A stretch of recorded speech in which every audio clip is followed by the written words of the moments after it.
What a privilege it is to see so many people here this evening. What a fantastic gathering. We're here, of course, celebrating Tessa, but I want to give you a very, very, very warm welcome here this evening. There is so much to celebrate. Tessa has achieved so much. I personally have a huge, huge thank you to give her in a second, but let's just think about what she's achieved over her career so far. The launch of the UK Social Investment Forum, when it was called that in 1991, the Jupiter Ecology group, which then went on to become the NPI Global Care Team, both of them inspired by her. The reform to the Pensions Act. I know John Denham was hoping to be here. I don't know if he's managed to make it, but she managed to get the reform to the Pensions Act, which I'm going to come back to in a second, because it spawned an industry. And of course, the Carbon Disclosure Project in 2001, the Green Investment Bank, we could go on and on and on and on and on and on. But I want to give her a personal thank you, and then just explain to those of you who don't work in the responsible investment industry, which I think is only about 2 of you, I want to explain why everyone who works in the industry has her to thank for their jobs. So the personal thank you, not only did she inspire me back in 1997 when I worked at WWF to work in SRI, as we then all called it, she demanded that I did. She came up to me and said, WWF and all of you NGOs are not doing enough to support responsible investment, and said, you've got to sort that out. Now, I wanted to, so it was kind of almost mandate to do that. So Tessa, thank you very, very much indeed. I've loved it.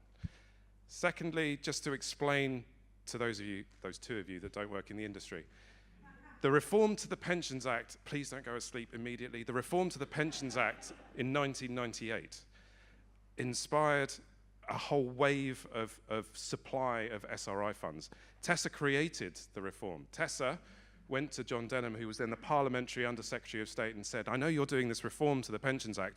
Why don't you make every trustee have to have a statement, a policy, on social, ethical, and environmental issues? Some of us remember C, it's now ESG. I wonder what happened to ethics. There's a whole nother conversation there. But the C issues that she inspired, the reform to the Pensions Act, every single defined benefit scheme then had to say whether they did something in social, ethical, and environmental issues. And of course, everyone said they did something. Most of them were lying. But everyone said they were doing something, and then it was duplicated in France, in Sweden, in Italy, in Australia. And some of you remember the nationality of the gentleman who created the UN Principles for Responsible Investment. He's Australian. And it was the reform to the Pensions Act that motivated James Gifford inspired him to set up the PRI, which now has over 70 trillion in assets under management. And there are thousands of people around the world who owe their job, I believe, I would claim anyway, to the PRI. So Tessa, on behalf of a generation of responsible investment practitioners, thank you for everything you've achieved. It's been awesome. And in fact, everything they've achieved in terms of sustainability draws a direct line straight back to you.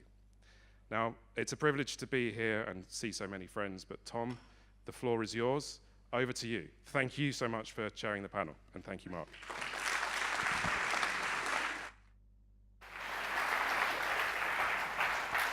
You guys,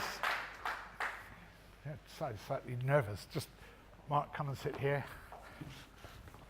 Thank you.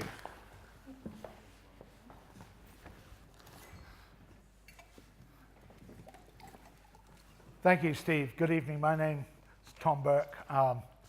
I chair the Green Alliance. I do lots of things, but I clearly, for this evening, the single most important thing is I'm a very old friend of Tessa Tennant. Old in several senses. But I inherited Tessa.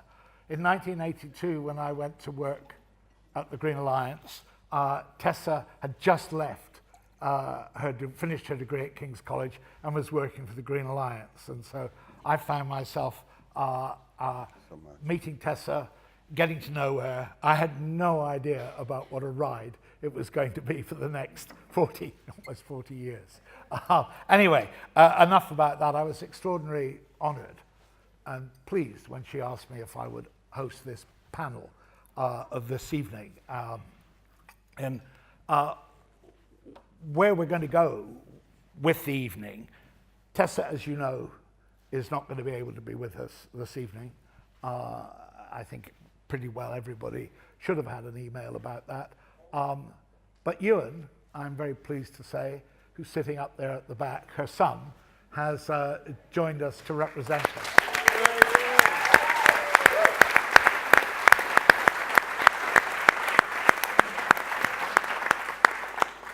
And we'll see some more of Ewan later on in the process. But we will start in a moment with a video from Tessa, recorded just very recently up at Glen for this evening. Then the panel will run for the next 40 minutes or so. Then we're going to have a virtual unveiling of the award that Tessa received from the IFCFT just earlier this month. And then there's going to be something we hadn't originally planned, but is now up there on the thing, about the sculpture that I'll let Nick Robbins and Fletcher Harper explain what that means and how you're going to be involved in due course. But that's the schedule for the next hour. After that, as Steve said, there are drinks and there's a band, and I was listening to them earlier. They're really quite good to look forward to. So if we could perhaps start by just hearing from Tessa. Hello everyone. Hey! I can't believe this is happening. Oh dear. And I miss so many of you, but I have to say that this is just the most deeply honouring thing that's happened to me ever in my life. All the things amazing things that have happened to me in my life, this has to be right up there. I am deeply, deeply honoured to have been given this award and to be kicking off something which is so important to be highlighting to the world, like all these incredible people who are doing things across the world to make finance aligned with what needs to happen in terms of money doing the right thing, going to the right places, and funding the right things. One of the things that has made us so successful, I think, is the fact that everyone has always worked collectively. I mean, there's just no doubt about it that this has come about, this movement, because of people working together constructively, collaboratively, so much generosity, and that's led to many, many things happening that otherwise would not have happened. As an example, everything that's happened in Asia is absolutely down to the group of people that came together so quickly. Out of where, it was like a catalyst. The other thing that I want to say is that over the years, lots of people have said, oh, it's great that there are people like you in the world, Tessa, and it's like, well, no, it's not great. We all have to get our act together and be engaged in what's going on. And I've often thought, well, why are people saying this to me? And something that strikes me is that I'm the third child, and when you're number 3, basically your parents have sort of given up on all their dreams about child rearing, and they're doing their best to bring up 3 or 4 children. The one thing that I would absolutely volunteer as a bit of advice is set your children free as early as possible, because it's amazing what happens when you do. That's easier said than done, and it's an incredibly traumatic thing to have children. At least I found that to be the case. But I just want to flag that as a reason why I think I've been able to make a contribution over the years. And then finally, I want to end on this point that, you know, I've mentioned the kindness and the generosity, but actually we need to go further than that now, and we need to be confident about placing markers in all the cities of the world which have financial markets, and encourage green finance or sustainable finance to be more visible. And some of you may know of the little child, the little girl that stands in front of the great big bull on Wall Street in Manhattan. It's an amazing contrast and a very beautiful expression of you know, what finance is all about. And I just want everyone here to think about how they can give generously to helping more visual expression of what green investment means in whatever shape or form. As I've been involved in the sidelines of what the organising committee have been doing, and just some brilliant ideas are kind of bubbling up.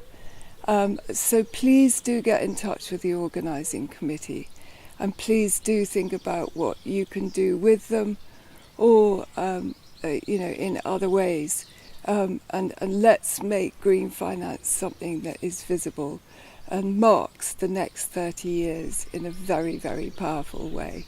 Thank you very much indeed this evening.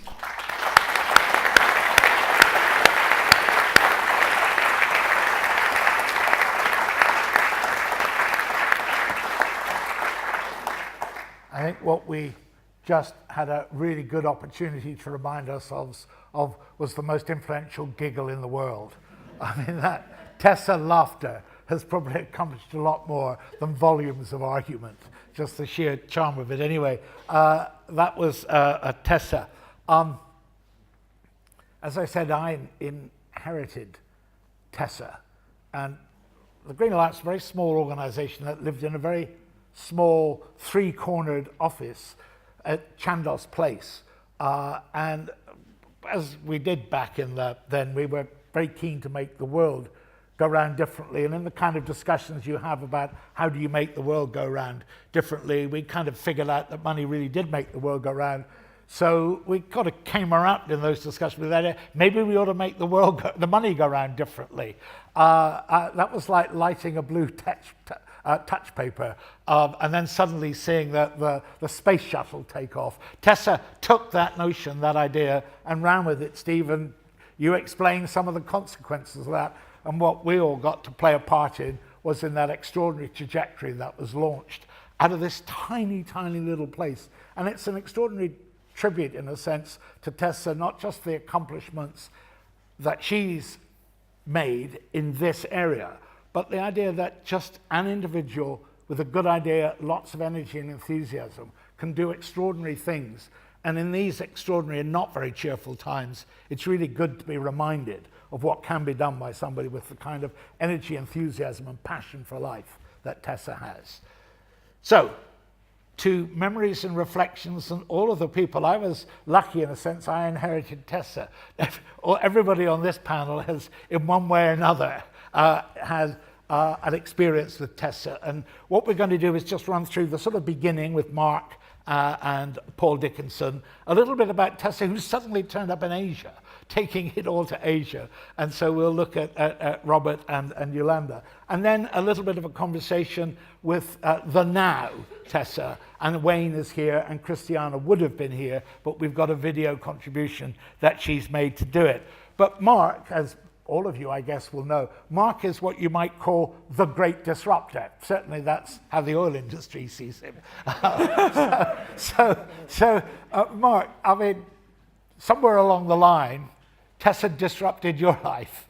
Do you want to tell us how that happened? Yeah, well, you know, a great place to explore ideas. Tessa has always been brilliant at attracting smart people with different insights and creating the right environment to explore those. And it's to study things and to analyze things is one matter, and we all do that and do that well. But the striking point for me, for Tessa, and this great journey we've had working together the last 30 years, is the whole point to understand the world is to change the world. And what you do is you really want to change the world in very specific ways. And all along those years, certainly the early years, I mean, and there's some fantastic friends and allies in the room. And I see the first advisory board of the Merlin Ecology Fund, as it then was, Nigel and Robin and John, all here to have interesting insights. And one of those was the whole work around what became known as the triple bottom line and corporate social responsibility. And Tessa said, this is going to be a battle we're going to fight, and we're going to use the levers of the financial markets to force companies to be responsible to these. And what was the first sort of step, and how did Tessa get to sort of actually get to anybody to listen to? Well, I mean, so I joined working with Tessa in February 1989, and I think you and I were first talking together about this kind of green stuff in 87, 88. The days of the what was then the famous Green Consumer Guide and all the rest of it. Was to go into the city and to say we're going to create a fund that promotes corporate responsibility, but also invest in green solutions. We're talking 30 years ago. Was really a very radical thing, and I have a abiding memory of being in St James's, which is where the office was. And a guy turning up on his motorbike, because he'd read an article in the Times with Tessa in it, with his cheque for £30,000, which was not an insignificant amount of money in those days, to invest in the Merlin Ecology Fund, because they'd got part of this vision and part of this thing. But she also catalysed other people around her to do things and to explore. And one of the early ones was activism. And I spot my old mate Alex here, who's now the Vaz. And he was working in the Ecology Fund unit apparently as a researcher, but he kept on clearing off. And I said, where's he going? And one day he said, oh, come on, we're gonna go up the road. And what he was doing, he was chaining himself onto the Diffid's buildings. Where are you, Alex? Are you here? Alex, were you not? Skiving from the office, locking yourselves on during your lunch hour, protesting against some dams. And then after you'd done a couple of hours of that, you'd then get back to the office and hope that no one had missed you. But I knew what we were up to. And 30 years on, you're still doing it. And what kind of resistance was Tessa running into? What were the headwinds as you start off in this extraordinary idea, even with motorcyclists turning up with 30K?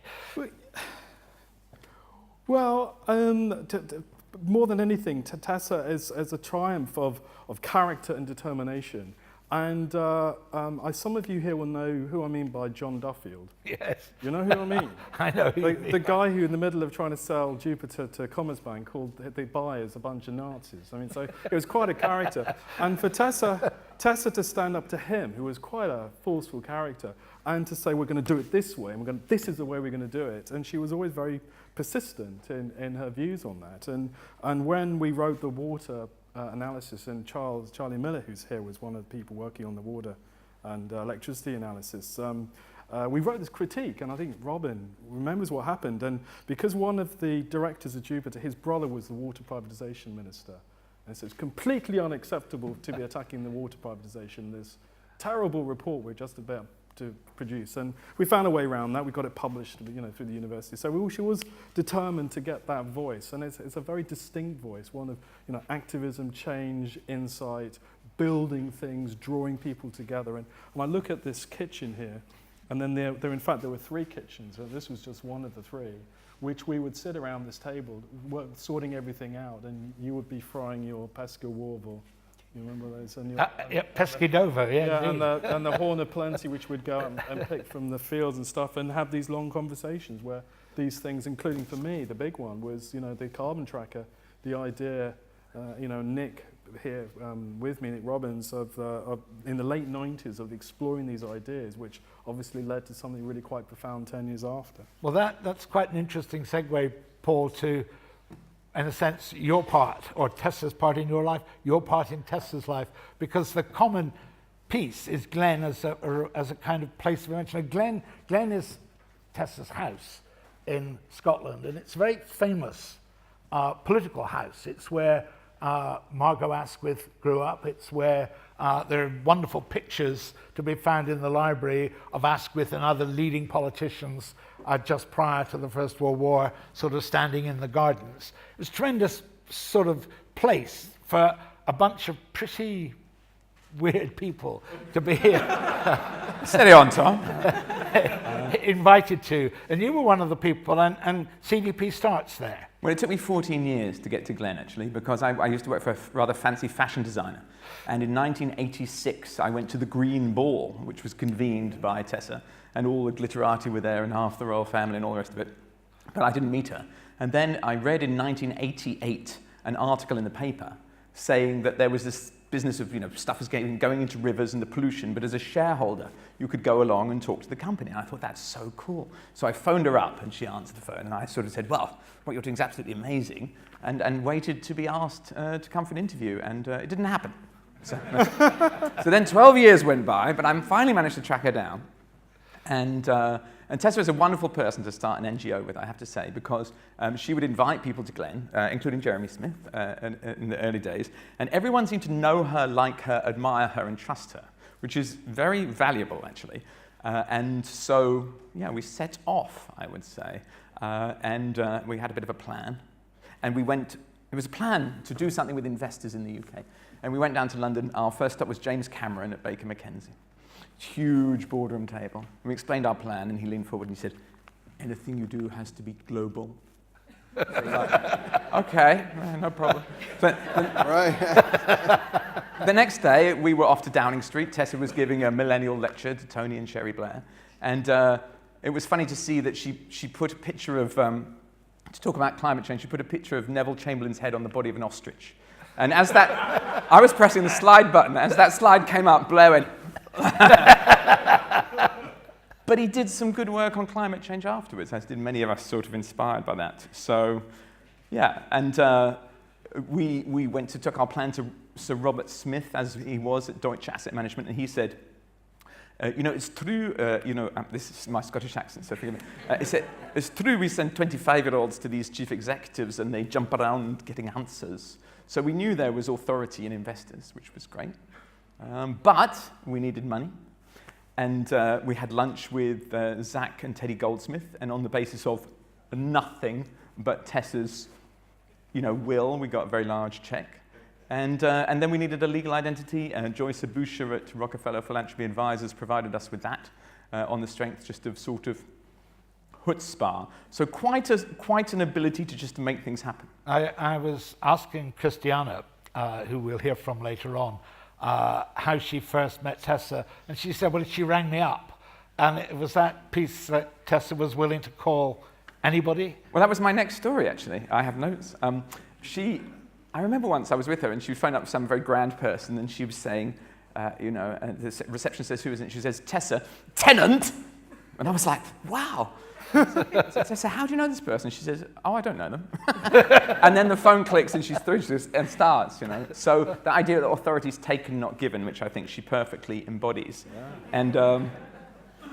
And when we started CDP, the insurance industry, the reinsurance industry, all knew her. So that was great. We had friends around the world, US, China, people at Ceres saying, you cannot be the carbon exposure project, which indeed we were. So I was like, carbon disclosure project.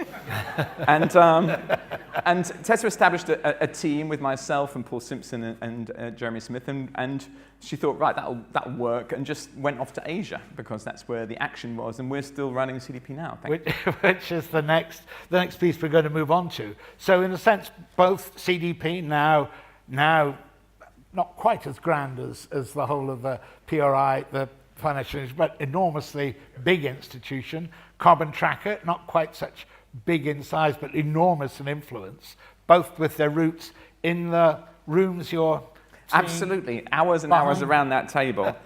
I mean, just one more little story I wanted to share is that I come from the private sector, and I was quite convinced we in the private sector, sometimes we'd work all night and all this kind of stuff. And I thought Tessa worked much harder than I'd ever worked in the private sector. Total focus, and just that was quite something to learn, that's how you get stuff done.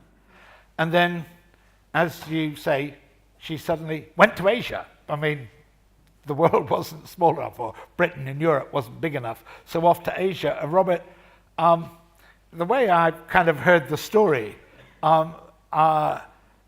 you were introduced to her through a friend, or you had a kind of blind date from which you sort of didn't ever recover. And in fact, I was introduced to her. I was making things in China as a manufacturer, and one of the things we were making was a juggling ball for a company called More Balls and Most. And those of you in the 90s that were here in London may remember that company. And the son and spouse of that person, his name was Adam Gardner, is here. And George Gardner, his son, is Tessa's godson, and I'm also my godson.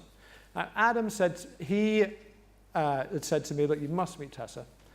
And you know, she arrived in Asia, and I can remember her originally telling me what she was thinking of doing, and she did have more balls than most to be there doing what she did. And really, I could not believe what she was trying to do. I agreed to go on the board, and I can remember, you know, what Tessa had was this amazing ability to get people around a table. She could get people from very diverse groups. She arrived there. We had our first conference in Hong Kong in 2001. And the second conference, I remember more than the first one because it was in Japan. It was in the UN building. I remember walking into that conference. I don't know if any of you who were there, but it's quite an extraordinary number of people there. She managed to put these incredible panels together, simultaneous translation in 6 languages, and I was like, whoa, this is amazing that this one person has managed to make this happen.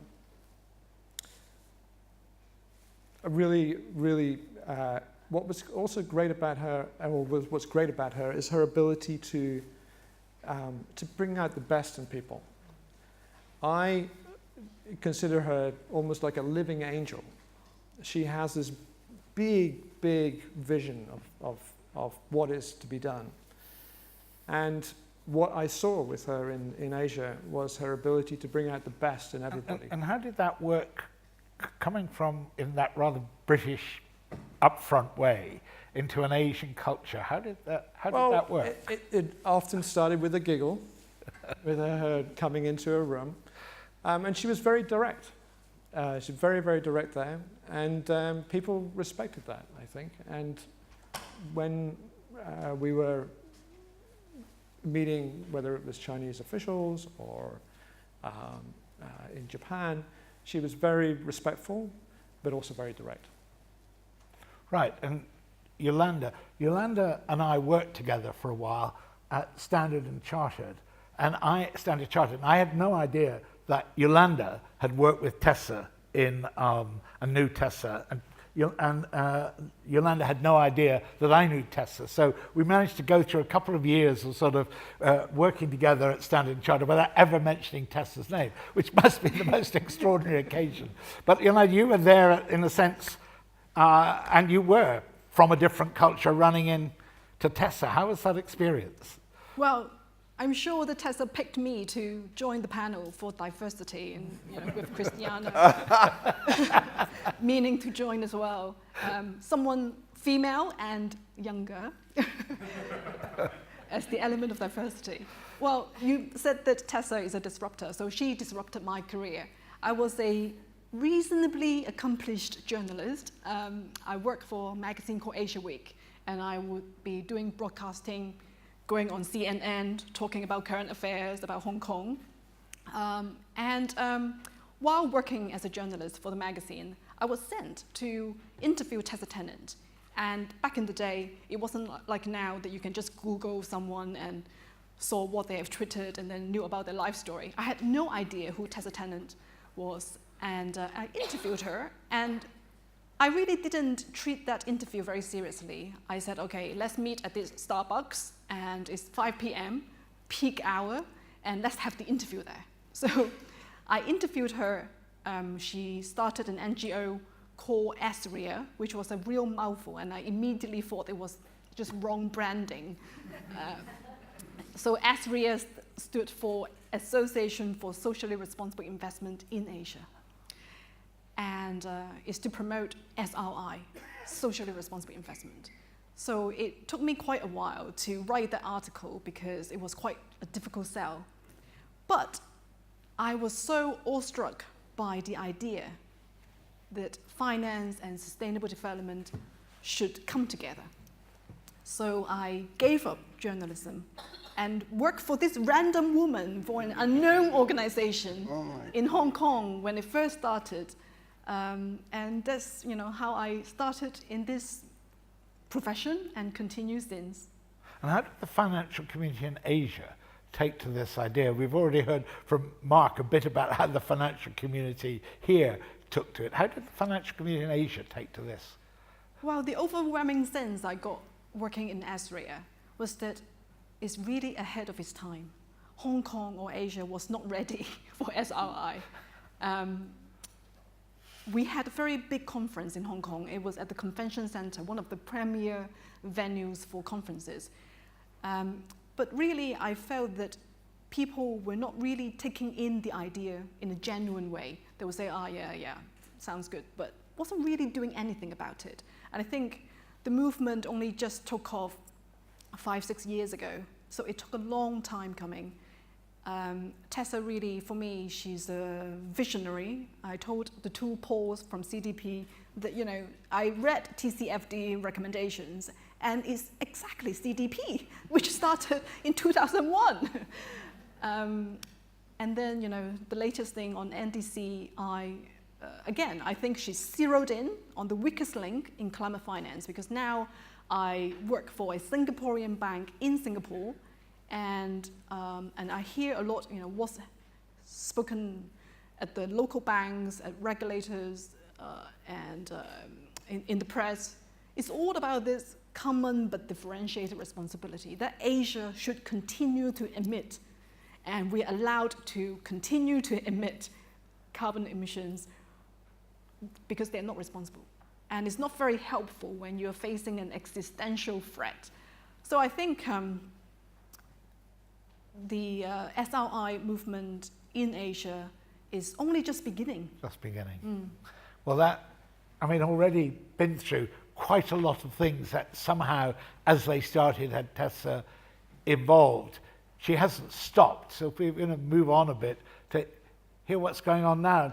Christiana Figueres was going to be here this evening, but she's had to return to Costa Rica to deal with some family matters. But before she went, she just did a little video for us. So if we can show Christiana's contribution. Hello everyone, dear friends, and dearest Tessa. I am very sorry that I will not be able to be personally with you in London for this celebration. Unfortunately, I have been called in the last minute home to Costa Rica to tend to very urgent family matters. However, I did not want to let the opportunity go of joining you in showering our dear beloved Tessa with love and gratitude for everything that she has done and everything that is going to come out of everything that she has done. So to just give you a few little examples, I met Tessa, I think it was last century. Fast forward, I called her one time years before Paris, when we were still in the process toward Paris, and I felt a huge need, together with many other women, to support each other and to have a network of women that were working together in the background to ensure that we were going to get an ambitious agreement. And there were about 30 perhaps of us, 35 maybe, and we wanted to get together, and we didn't have any place to get together. So I called Tessa and I said, Tessa, you know me, you don't know anybody else, but we need a space to come together, and this is what we want to do.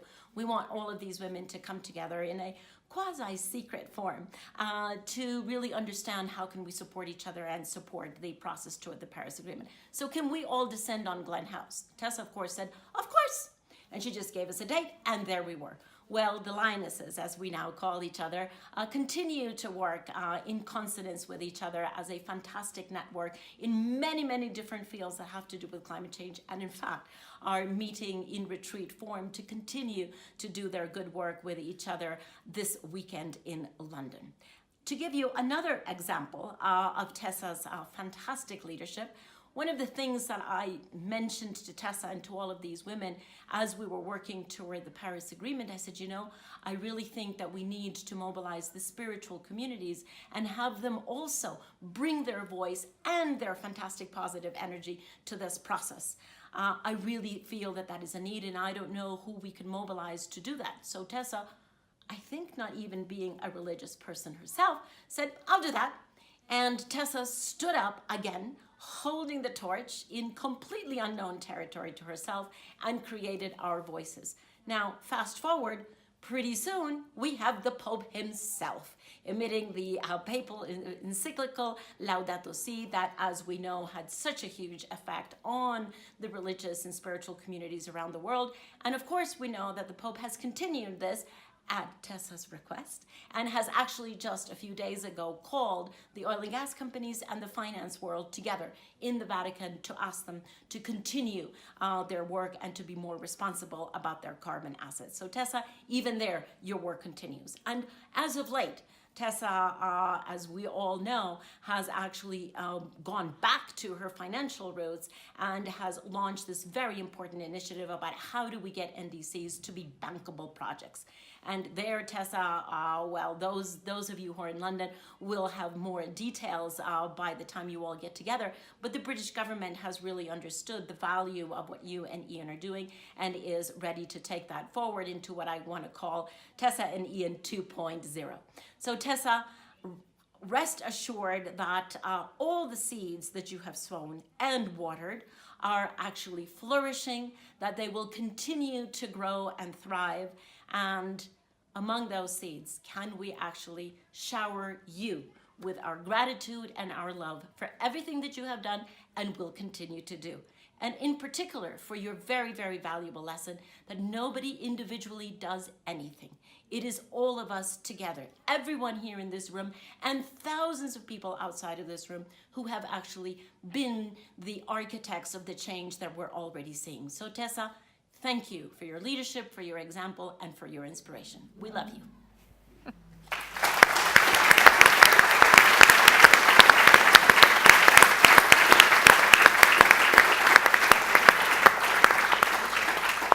Wayne, you're in a way a little bit unusual in this gathering this evening, because instead of being inveigled into something by Tessa, you inveigled Tessa into something. Do you want to put us in the picture?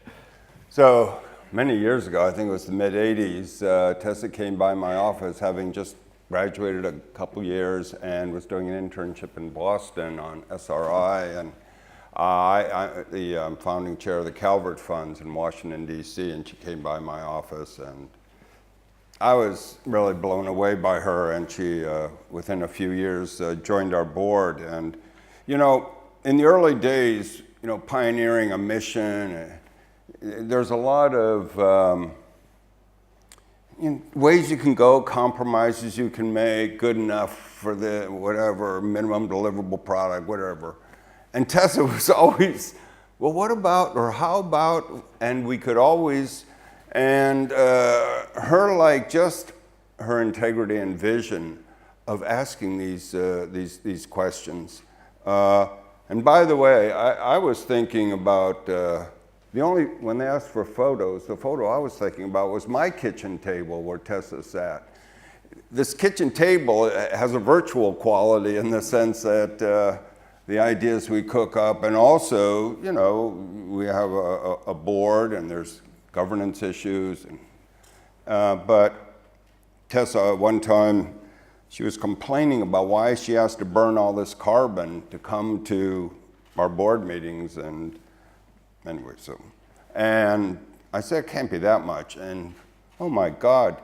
So she and I actually started a little event to go after Carbon Card and, you know, have this more common, and this ICE group that we started.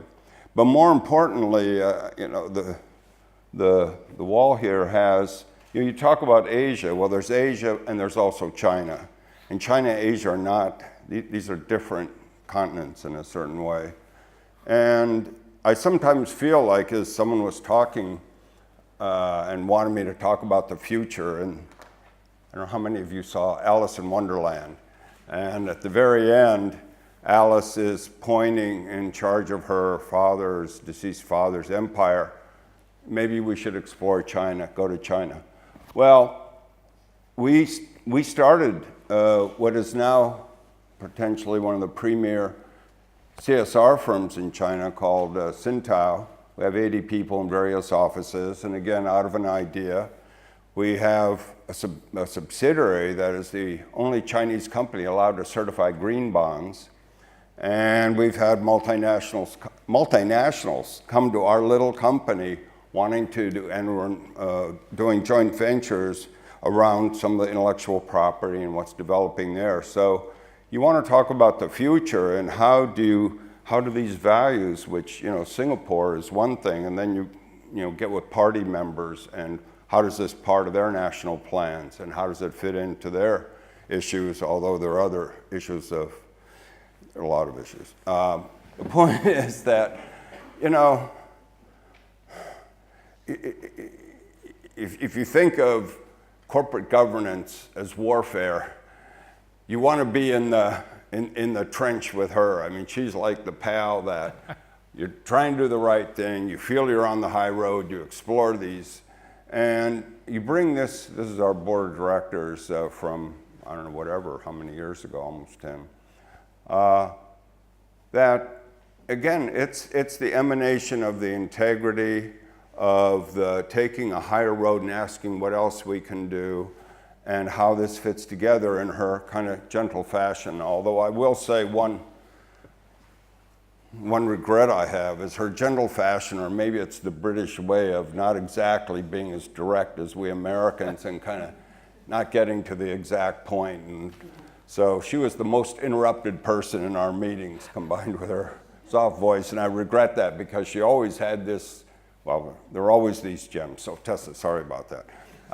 But we did listen to her, and what an inspiration in so many respects. And, the work in China is just carrying on that really is going to affect so many corporations as now they're going abroad. We even have some, we consult with the Kenya-China Business Association, how Chinese companies come into other continents. So these future issues, Tessa's there, and that she might not be there, another board member, and when you got to have a woman, you're going to promote whatever. Okay, well, we'll make that, in terms of trying to think, not just some kind of crusade about the environment, but how do we as people govern, and how do we respect who we are? And here you have Chinese Americans, Taiwanese.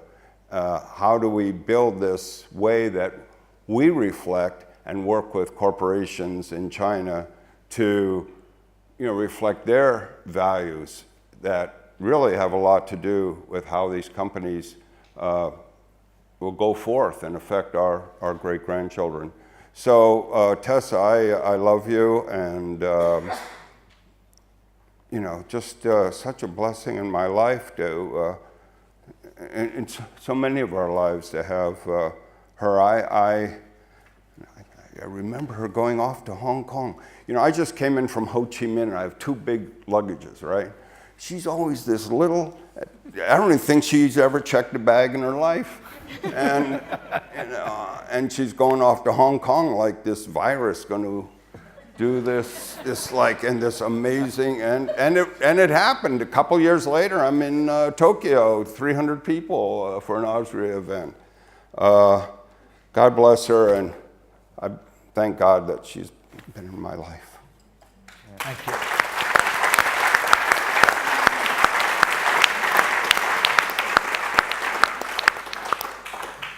We wanted just simply to share with you all something of what it's been like to be close to the flame. That's Tessa.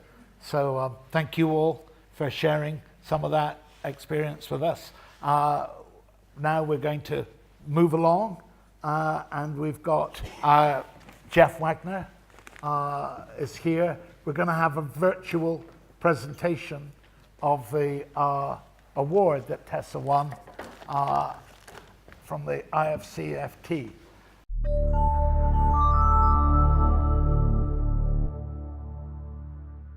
Well, thank you very much, and good evening, everybody. We're going to celebrate the wonderful career of a wonderful woman. Someone who I know supports this event very strongly, loves what goes on here between the FT and the IFC. A pioneer, an entrepreneur, a campaigner, and a rather wonderful person to do business with, Tessa Tennant. The Lifetime Achievement Award that we are going to present to Tessa tonight is based on her capacity to be both persuading and doing, cajoling and setting an example. When Tessa calls, you pay attention. You pay attention and you do what you can. She only asks that, but you do what you can. And the reason why you respond in that way is because she's both credible and authentic. She knows her stuff, but she speaks truly. She has a righteous anger, which is magnificent to behold.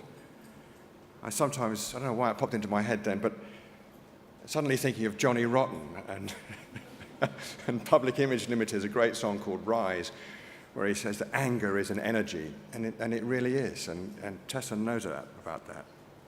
But her humor is joyous. But I'd like to go further than that and suggest that Tessa has a love of the world and those who care for it. And there are people in this room and many outside who love her for what she has done, how she has done it, and who she is. So I'm going to be very quick, and I'm going to start off by saying, what, me? When this idea started to come through to me that this was going to happen, it took me completely by surprise, because as James says, I never see myself by myself, but always working with others. But there is one thing that I really want to share with you, is in getting this award, I have been thinking, why me? And I think that liberation is the one thing that I share with all of you as to why I might have been able to do things like go to Hong Kong, and because it seemed so obvious that we needed to get green finance happening in Asia. And so when a friend said to me, you'll end up in a body bag at the bottom of Victoria Harbour, don't do it. It's like, what is your problem, I'm off. And so if you have plans for a family, all I'm just saying is let them be as free as possibly you can, because that's the way to bring the next generations on that will have the inspiration and confidence and dare doing to do stuff that perhaps others won't do. So thank you very much indeed. I really am so deeply, I've got a huge speech here, but I'm not going to do it, deeply thankful to the FT. You don't know what you mean to me as a media outlet. You are crucial. You've been a constant in my life, as has in my career IFC, and sometimes to be challenged, but mostly endless, continuing leadership from the IFC. So thank you very much indeed. I'm deeply honoured. So, Jeff. I first met Tessa probably 2004, 2005, when she joined the first judging panel of the Sustainable Banking Awards, and we launched. It was the launch of the awards. She was an obvious choice, given everything that she'd done in sustainable finance up till then, as we try to figure out a way to sort of highlight some of the achievements the banks had done around the Equator Principles and that sort of thing. She was a great inspiration to me personally over the years as I began to do more events around sustainability at the Financial Times, but also obviously to the awards. She ensured we had really high levels of governance. She helped give shape and purpose to the program, and she inspired the expansion of the program to become the Sustainable Finance Awards, and continued to support its development through to its current shape as a sort of transformational business awards. So we decided on June the 6th this year to award Tessa the first FT IFC Lifetime Achievement Award. The certificate is here. And this award sort of it sort of highlights not just her significant contribution to the program, but more importantly, the pioneering achievements that you've been discussing this evening, which you can see are an actual body of work. And with that in mind, we've decided that all future FT-IFC Lifetime Achievement Awards, which will be given once in a while only to people who really deserve it, will be called the Tessa Tennant Lifetime Achievement Award.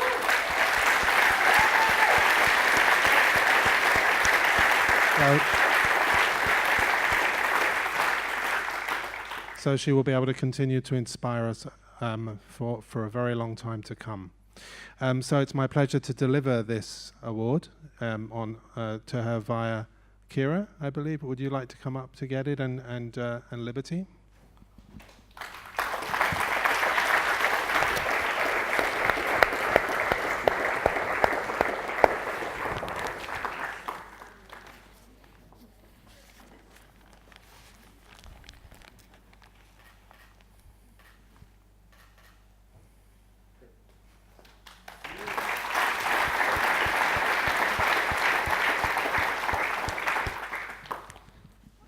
Hi, I'm Liberty. I suppose I'm a bit of an anomaly on the stage because I'm probably the only person who doesn't really know Tessa in a professional capacity at all. I have known her all my life, so it's been really interesting hearing when everyone else met her, because I don't know a time when I didn't know her. And I actually remember this kitchen very well from my childhood. I've spent a lot of time there, but not talking about sustainable finance. I mean, you know, Tessa, we all know she's just got such a sense of fun and adventure. She's someone that I've always wanted to be around. You know, I think everyone here can kind of relate to that and admire her for that. I think that the fact that so many of you here tonight, even though there's football on, is a testament to that. And I think another thing that I've taken away from the panel is that, you know, she's kind of a force to be reckoned with, and she's just one of those people that makes everyone feel like they're the most important person in the room, in fact, the most important person that she's ever spoken to. And that's obviously served her really well throughout her career, throughout her personal life. And it was a real honour for me to be asked to help organise this event by Ian. The responses to the invitation emails that we sent out, with so many people saying how much they loved and admired Tessa and sharing their stories and their pictures, which I got to see, was just really inspirational to see how someone that I love so much has had such a positive impact on so many people who are so kind of remarkable and accomplished in your own rights. And I'm sure, you know, she can really feel all the love and support that everyone here is giving her tonight. And I bet she'd be a little bit embarrassed as well, probably. But that's just because she's so modest. And I'm sure she really knows how much of a mark she's made on everyone here. And just thank you all for coming, and thank you all for being so great. Thank you.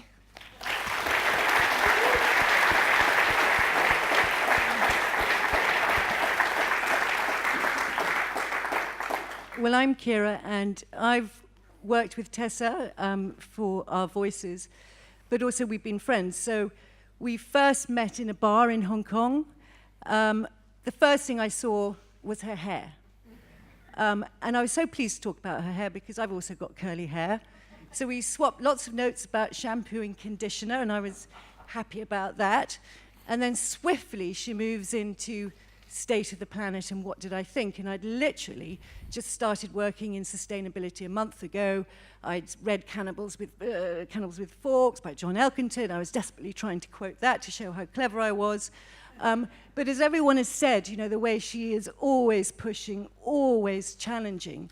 And that's been such a delight for me to know Tessa, to have Tessa as a role model. At this point, I would like to do a few shout-outs to some of Tessa's other female friends. So Marie Amy, Kirsty, Fran, Fanula, Lottie, and Louise. I mean, the list goes on, so I'm so sorry if I haven't mentioned others. I'm wondering if we could flip to a slide, because 3 years ago today was the 28th of June 2015. Extraordinary, because this was certainly not planned to have this event 3 years celebrating that. And for sometime, we had been planning a march through St. Peter's Square, and then, through the city in Rome, and then ending up in St. Peter's Square. We don't quite have it. Never mind. And Fletcher here and Tessa, they had this great plan that we would have these puppets and we would have these extraordinary kites and lots of artists, and there was about 1,500 people. But before this all happened, Thursday in the morning on the 28th of June in 2015, Tessa and I and a few others, we had to carry these green leaves. And on these green leaves were different faiths text. And they were about half a meter, and they were extremely heavy, and it was extremely hot, and it's such, oh, here we go. So you can see them. I mean, look how sunny it looked and hot. And that's St. Peter's Square. And look at the wonderful sort of kites and puppets. And so Tessa and I and a few other volunteers, we had to start handing out these green leaves. No one was interested. All of these volunteers, they were there, all these pilgrims, they were there to listen to the Angelus from Pope Francis. So we had a huge selling job to do. But the best thing, really, was that the green leaves also doubled up as a sunshade. So suddenly, everyone was taking the green leaves. And there, Pope Francis came onto the balcony and he thanked our voices, which was an incredible moment. So I think I will end there. Tessa has been an amazing friend to me and to us all. So thank you.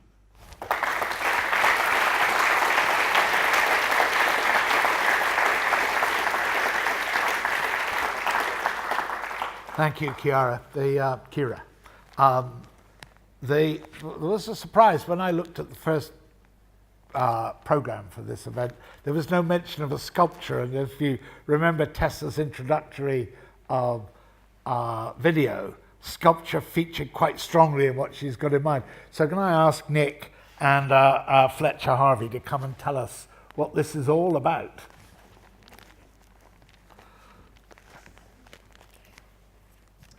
Thanks, Tom. So we all know that Tessa is very inspiring. The words are very, very captivating. But in the end, there is work to do. You don't get away without doing some work. So as you were coming in, you were handed a little leaflet which has some pretty pictures on it. And it's about how we are all going to create the world's first sculpture to celebrate green and sustainable finance right here in the City of London. As Tessa said on her clip earlier, we need to come out of the shadows and make green finance visible to all, not just to us who are trying to promote it, but many people in the City of London and other financial centres who still need to be inspired and whose culture still needs to be transformed in terms of sustainable finance.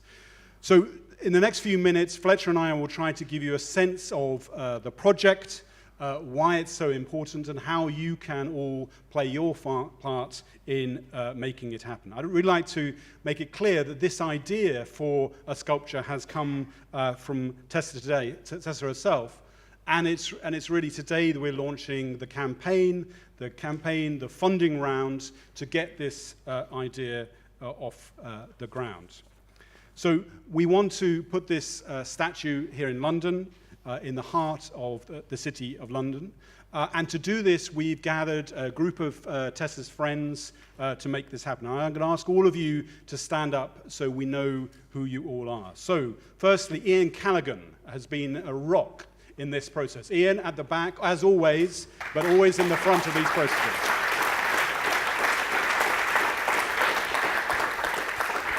The master of style himself, Mark Campanale.